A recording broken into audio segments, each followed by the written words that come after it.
जानकीकान्तस्मरणं जय जय राम राम राजा रामचंद्रमूर्ति की जय.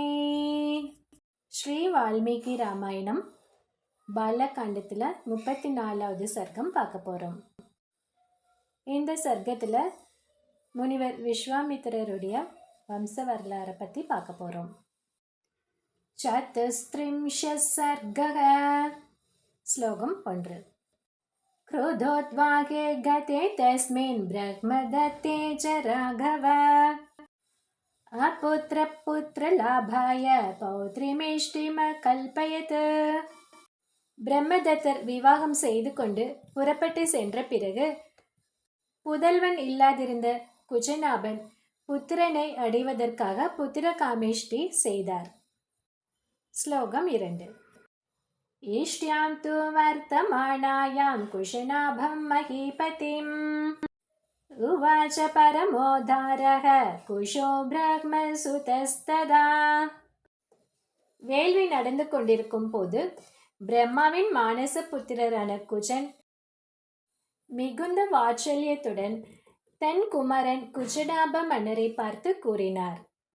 ஸ்லோகம் 3.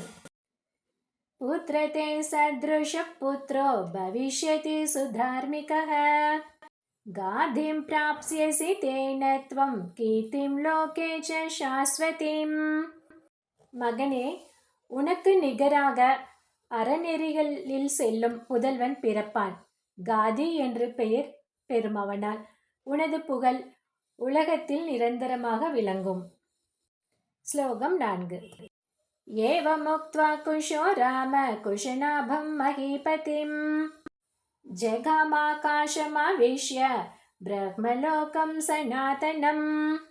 ராமா, இவ்வாறு குஜநாபனிடம் சொல்லிவிட்டு ஆகாய மார்க்கமாக சனாதனமான பிரம்மலோகத்தை சென்றடைந்தார். ஸ்லோகம் 5. கஷ்யசித்வத காலஸ்ய குஷநாபஸ்ய தீமதः ஜாங்கே பரதர்மிஷ்டோ காதிரித்யேவ நாமதः.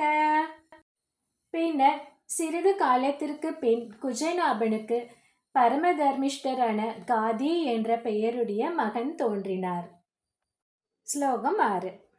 சா பிதா மம காகுத்ஸ்த காதி பரமதார்மிகः குஷவம்ச பிரசூதோஸ்மி கௌஷிகே ரகுநந்தன. காக்குத்தனே, என்னுடைய தந்தையாரான காதி குஷிகர், அதாவது அவருடைய பெயர் குஷிகர், இன்னொரு பெயர், அறநெறிகளை தவறாது கடைபிடிப்பவர். குஷனுடைய குலத்தில் தோன்றியதால் எனக்கு கௌஷிகர் என்று பெயர். ஸ்லோகம் 7. பூர்வஜா பகினி சாபி மம ராகவ சுவ்ரதா நாம்னா சத்யவதி நாம ருச்சிகே பிரதிபாதிதா. நியமங்கள் நன்கு அனுஷ்டிக்கிற ஒரு மூத்த சகோதரி இருக்கிறாள். சத்தியவதி என்ற பெயர். ரிஷிக முனிவருக்கு விவாகம் செய்து கொடுக்கப்பட்டாள். ஸ்லோகம் 8. ச ஷரீராகதா ஸ்வர்க்கம் பர்தாரம் அனுவர்த்தினி கௌஷிகி பரமோதாரா சா பிரவருத்தா மகாநதி. கணவனை தொடர்ந்து உடலுடன் ஸ்வர்க்கத்திற்கு போனாள். மிகவும் இரக்க குணமுடையவள் மீண்டும் மண்ணுலகுக்கு வந்து கௌசிகி என்ற மகாநதியாக பெருக்கெடுத்தாள். ஸ்லோகம் 9. திவ்யா புண்ணியோதகா ரம்யா ஹிமவந்தம் உபாஸ்ரிதா லோகஸ்ய ஹித கார்யார்த்தம் பிரவருத்தா பகினி மம. இமயமலையிலிருந்து ஓடிவரும் அந்த நதி மிகவும் புனிதமானது, அழகானது. மக்களின் நலனுக்காகவே என் சகோதரி நதியாக ஓடிக்கொண்டிருக்கிறாள். ஸ்லோகம் 10. தாதோகம் ஹிமவத் பார்ஷ்வே வசாமி நிரத சுகம் பகின்யாம் ஸ்நேக சம்யுக்தக கௌஷிக்யாம் ரகுநந்தன. நானும் சகோதரியான கௌசிகையிடம் உள்ள பேரன்பால் அவள் அருகேவே இமயமலையின் தாழ்வரையில் நிரந்தரமாக சுகமாக தங்கியிருந்தேன். ஸ்லோகம் 11. சாது சத்யவதி புண்ணியா சத்யே தர்மே பிரதிஷ்டிதா பதிவ்ரதா மகாபாகா கௌஷிகி சரிதாம்பரா. சத்தியவதி புனிதமானவள், சத்தியத்திலும் தர்மத்திலும் நிலைத்திருப்பவள். இங்கே கௌசிகி நதியாக பாய்ந்து கொண்டிருக்கிறாள். ஸ்லோகம் 12. அகம் ஹி நியமாத்ராம ஹித்வா தாம் சமுபாகதஹ சித்தாஸ்ரமம் அனுப்ராப்ய சித்தோஷ்மி தவ தேஜசா. ராமா, நான் ஒரு நோக்கத்தை நிறைவேற்றும் எண்ணத்துடன் அவ்விடத்தை விட்டு புறப்பட்டு இந்த சித்தாசிரமம் வந்தடைந்தேன். உன்னுடைய பராக்கிரமத்தால் என் லட்சியம் கைகூட பெற்றேன். ஸ்லோகம் 13. ஏஷா ராமமமுத்பத்தி ஸ்வஸ்ய வம்சஸ்ய கீர்த்திதா தேசஸ்ய ச மகாபாகோ என்மாம் த்வம் பரிப்ருச்சசி. ராமா, இதுதான் என்னுடைய பிறப்பை பற்றிய வரலாறு மற்றும் என்னுடைய குலத்தின் கீர்த்தி. வீரனே, இந்த நாட்டை பற்றிய விவரங்களை கேட்டாயே, அதனால் எல்லாவற்றையும் சொன்னேன்.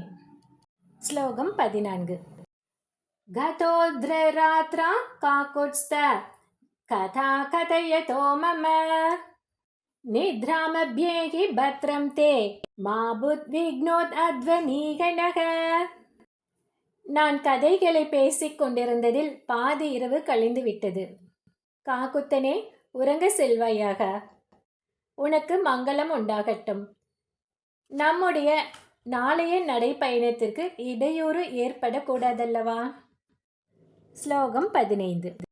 நிஷ்பந்தாஸ்தரவ சர்வே நீலீனாமிருக பக்ஷிணக நைஷேன தமசா வியாப்தா திஷச்ச ரகுநந்தன. மரங்களில் கிளைகள் அசையாமல் நிற்கின்றன. விலங்குகளும் பறவைகளும் கண்ணுறங்கிக் கொண்டிருக்கின்றன. இரவு நேரத்தின் இருட்டு எல்லா திசைகளிலும் பரவிவிட்டது. ஸ்லோகம் 16.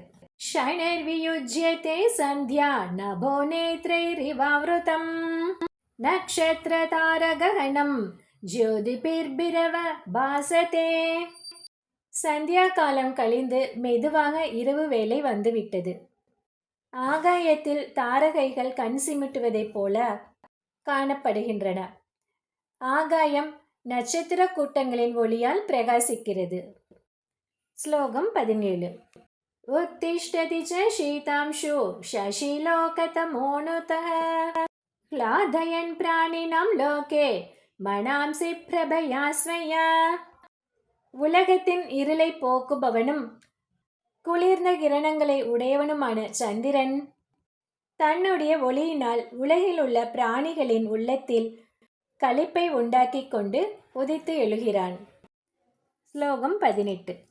நைஷானி சர்வபூதானி பிரச்சரந்தி ததஸ்ததஹ யக்ஷ ராட்சஸ சங்காஷ ரௌத்ராஷ பிஷிதாஷனாக.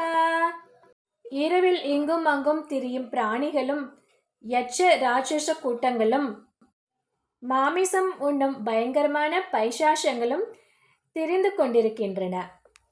ஸ்லோகம் 19. ஏவ முக்த்வா மகா தேஜா விரராம மகாமுனிஹி சாது சாத்விதிதம் சர்வே முனையோ ஹ்யப்யம் பூஜயன. இவ்வளவு பேசிவிட்டு மகா தேஜஸ்வியான மாமுனிவர் உரையை சற்று நிறுத்தினார். உடனே எல்லா முனிவர்களும் நன்றாக சொன்னீர்கள் என்று வாழ்த்தி போற்றினார்கள். ஸ்லோகம் 20. குஷிகாணாமயம் வம்சோ மகாதர்ம பரசதா பிரம்மோபமா மகாத்மானக குஷவம்சா நரோத்தமாக. குசிகருடைய பரம்பரை மிகவும் சிலாக்கியமானது. எப்போதும் தர்மத்திலேயே நிலைத்திருப்பவர்கள் குஜவம்சத்தில் தோன்றியவர்கள். அவர்கள் உத்தமமானவர்கள், பிரம்மாவிற்கு நிகரானவர்கள், மகாத்மாக்கள். ஸ்லோகம் 21. விசேஷேண பவானேவ விஸ்வாமித்ரோ மகாயசாக கௌஷிகி ச சரிஸ்ரேஷ்டோ குலோத்யோதகரிதவ. முக்கியமாக பெரும் புகழ் படைத்த விஸ்வாமித்திரராகிய தாங்களும் மற்றும் குலத்தை விளங்க செய்பவளும் நதிகளில் சிறந்தவளுமான கௌசிகியும் இருக்கிறீர்களே. ஸ்லோகம் 22. இதி தே முனி ஷார்தூலைஹி பிரசஸ்ய குஷிகாத்மஜக நித்ராமுபகாமச்சரி மானஸ் தங்கத இவம் ஸ்ருமான். இவ்வாறு முனிவர்களால் புகழ்ந்துரைக்கப்பட்ட குசிகரின் புத்திரரான விஸ்வாமித்திரர் மேற்கில் மறையும் சூரியனைப் போல உறக்கத்தில் ஆழ்ந்தார். ஸ்லோகம் 23. ராமோபி சக சௌமித்ரியே கிஞ்சிதாகத விஸ்மயः பிரசஸ்ய முனிஷார்தூலம் நித்ராம் சமுபசேவதே. ராமனும் லட்சுமணோடு சிறிது வியப்படைந்து முனிப்புங்கவரை போற்றுவிட்டு நித்திரையை தழுவினார். இவ்வாறாக பாலகாண்டத்தின் 34வது சர்க்கத்தில் விஸ்வாமித்திரர் தன்னுடைய வரலாறை ராமருக்கு கூறுகிறார். ஜானகி காந்த ஸ்மரணம் ஜெய் ஜெய் ராம ராம ராஜா ராமச்சந்திரமூர்த்தி கே ஜெய்.